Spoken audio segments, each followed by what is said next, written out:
Hello, pilots, and welcome back to another episode of Overkill Simulations with Hangar Control in Microsoft Flight Simulator 2024. Today, what we're going to be going over is how to bind the G1000. Now, although obviously we'll be using Hangar Control for our demonstration, this will not be restricted to Hangar Control, and you could use these tips in any other software that you use, as the commands are what are going to matter the most here. There's been a few issues where it has come up multiple times of how do I do this with the damn G1000, and people are just getting very frustrated, and I'm going to hopefully shed some of that frustration off of your shoulders today, so stick around. One app designed to do it all. Hangar Control brings everything together. Control bindings, hardware configuration, mod and profile management, application launching, add-ons, config files, and more, all managed from a single application. Mods Hangar goes beyond just mods and add-ons. It manages profiles, config files, text files, backups, snapshots, and helps keep your community folders clean and organized. Application Hangar launches your entire sim stack with a single click. Your Stream Decks are fully controlled through the Hangar Control plugin, while all of your other Stream Deck plugins remain active and available. Built by a simmer for simmers, Hangar Control adds new features and hardware support every week based on community feedback. It's a one-time purchase with lifetime updates, no subscriptions. You can try it for free for 5 days with no restrictions at overkillsimulations.com. Just create an account, head to your account page, download the latest version, and get started. And if you're looking for in-depth Microsoft Flight Simulator aircraft tutorials, check out my Patreon site. Links to Hangar Control and Patreon are down in the description below. Alright folks, so as I said, this can be used with just about anything, but if you are interested in trying out Hangar Control, please go to overkillsimulations.com, create an account first, hit the red account button, and then download the latest version of the software to start a 5-day free trial, or if you are interested in just supporting my work and purchasing the software outright, as it can do a ton, and we are integrated with both Microsoft Flight Simulators X-Plane as well as DCS World and soon to be American Truck Simulator coming down the pipeline shortly. You guys can also purchase it straight out. Also though, please make sure that you create your account first or you will get an error at checkout. Alright, so let's go ahead and get right into this. We're going to be doing two different methods. I'm going to sort of break up the tutorial series here, if you will, or the tutorial episode here, if you will. I'm going to be showing the bindings using the X-Touch Mini, as that is one of our newest integrations with Hangar Control. I'm also going to be showing how to set this up on the Stream Deck Plus, in case you're interested in binding to your Stream Deck, especially with that new Stream Deck XL Plus, which I will definitely be grabbing a copy of because that thing looks fantastic. You guys will have that instruction as well. So let's get straight into it, folks. So I'm going to come in here and I'm going to select my X-Touch Mini. I'm going to clear all of my configurations. We've had a lot of testing going on, so let's just start with a clean slate. I'm going to hit save. Make sure that we don't have any commands that are binding. We do not. Let's get started. One of the biggest things that I need to tell you guys is to make sure, let me actually bring that screen down a little bit, that you have your developer mode on. It is very crucial and very, very helpful tool. I'm using display capture, so it's a little weird for me right now. But up here is a big piece of this. You guys are going to want a lot of these tools. So real quick, let me show you guys how you access that. You'd simply hit escape, go to your settings, go to advanced mode, and make sure that developer mode is enabled. Then you'll hit save and back down at the bottom. I know that that's cut off for you guys right here, but you guys obviously hopefully know how to get back to your aircraft. All right, so we've got the key components out of the way here. Let me adjust the screen here so you guys can see everything. So the first thing we're going to do is how do we use the behaviors window. We're going to go to tools, behaviors, open that up. You're probably going to get two windows that will pop up. Let me clear this out. I don't want you guys seeing anything yet. No sneak peeks here. But this is the key piece that you want. You'll probably have a second smaller window that opened up, especially if you're doing this for the first time. You can close that second window. The other nice thing about this window is you do not have to keep it over the sim. You can drag it off screen, whatever you want to do with it. So wherever is comfortable for you. Let me take a look at OBS here and see. Okay, good. It's in the view. So we're just going to start with the basics. I'm going to start with the nav. We'll do the heading one here. Then we'll come down and do one of the more tricky ones, which is the range. That tends to catch a lot of people here, and it almost caught me until I caught the trick there. So let's go ahead and start here. We're going to start by just clicking into the cockpit, you can see now we have our cursor so we can adjust things if we want. Once you get to that point, that's where you want to be, and you're going to hit left control and G, golf, at the same time. And here's the commands that we are interested in. Now, again, you may start out with something like this. It may not pipe everything out. What you are interested in is input events. That is the key. All right, we're going to come down to input events, and then you're looking for bindings. What can I bind to it? What do I use to bind that control, right? That's what we're trying to do. So we're going to hit bindings. Okay, these might be collapsed like this, but these are the commands that we are interested in right here. So now let's move on over to hanger control again. All right, so moving back over to hanger control now. Go back into control bindings. We're going to go to our MIDI device, our X-Touch, and we're going to use the first encoder here. And if you guys ever wondering which encoder it is, it's right up here. And we're just going to hit configure. Now, the easiest way to do this is, like I said, we're going to copy to clipboard, and we're just going to paste that in there. However, that's not enough for hanger control or really any software to understand what to do with this.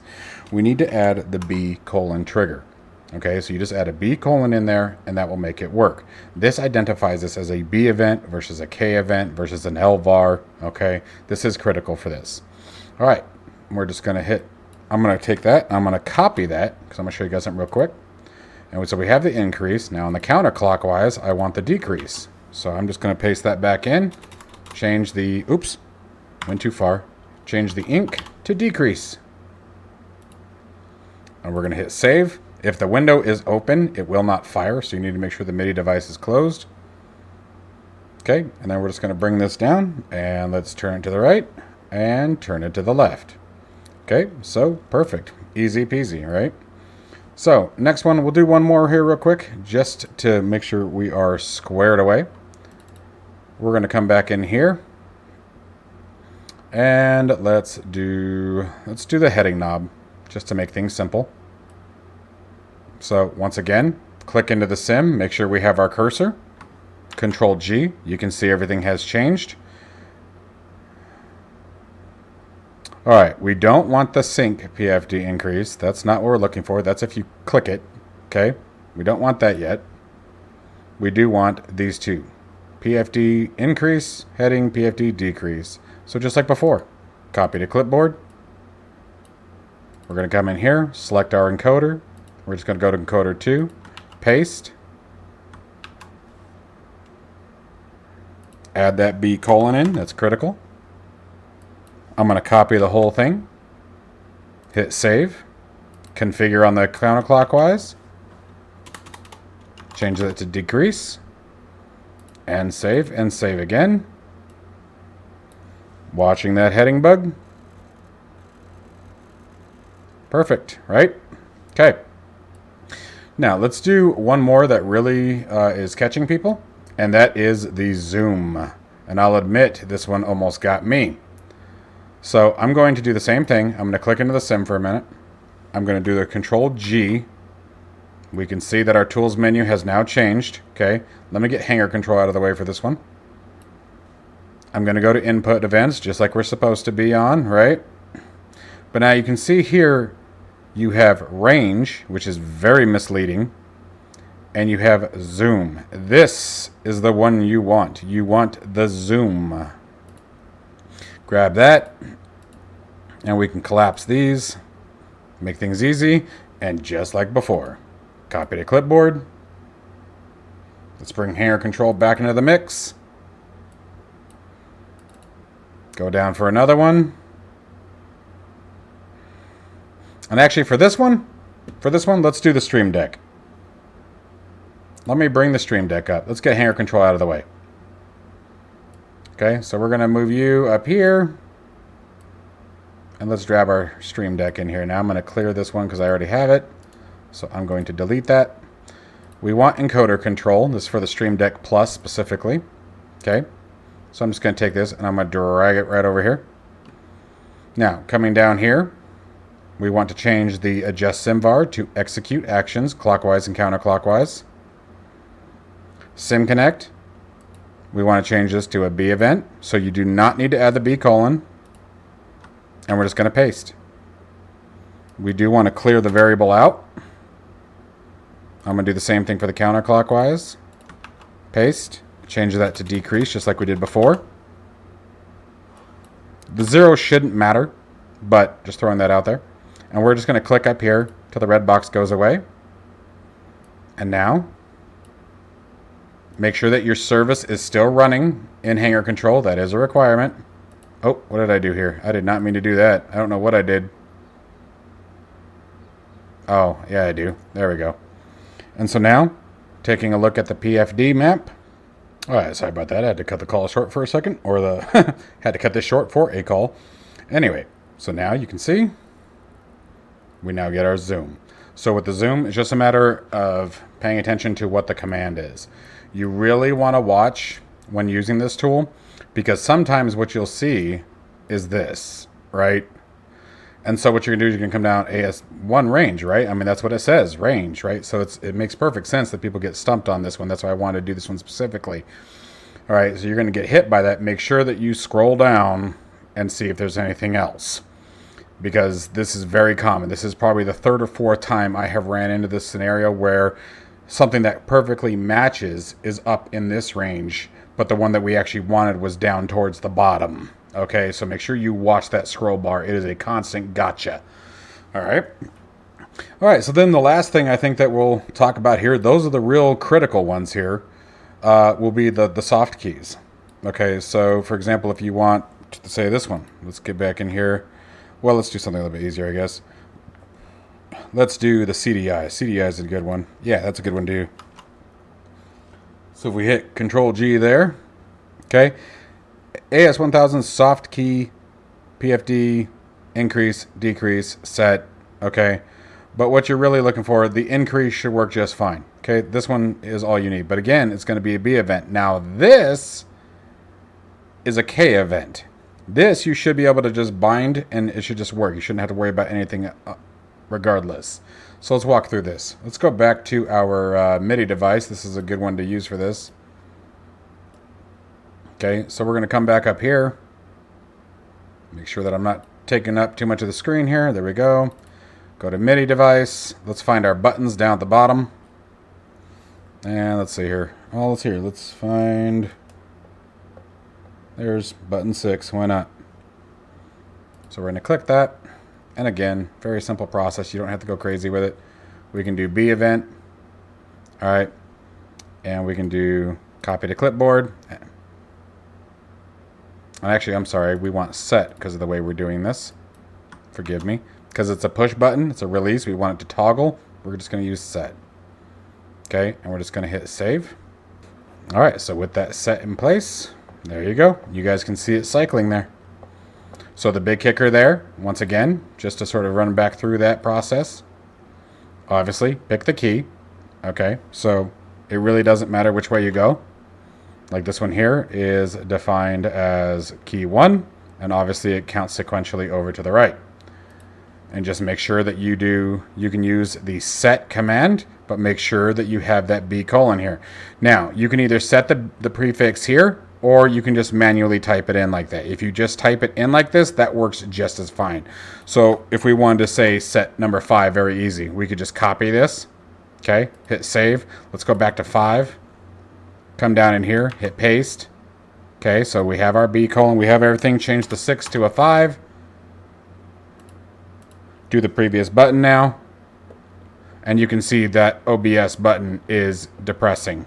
Okay, it's depressing. Anyway, so now we have 6, we have 5 working, and you could just continue down the line walking through that process. Okay, so it's really not as complicated as Microsoft sometimes makes things out to be, that is for sure.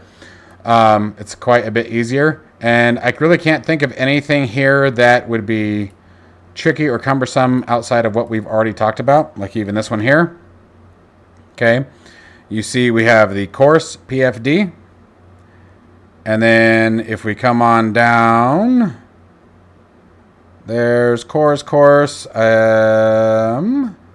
Well, let's look at this actually. There is something missing. Course PFD increase. Course push. There's your push button. Let me make sure that I'm actually where I want to be. Oh, the barrel's on the outside. That's right. Sorry. I had that reversed. I was thinking that this was the baro. I wasn't looking at it correctly.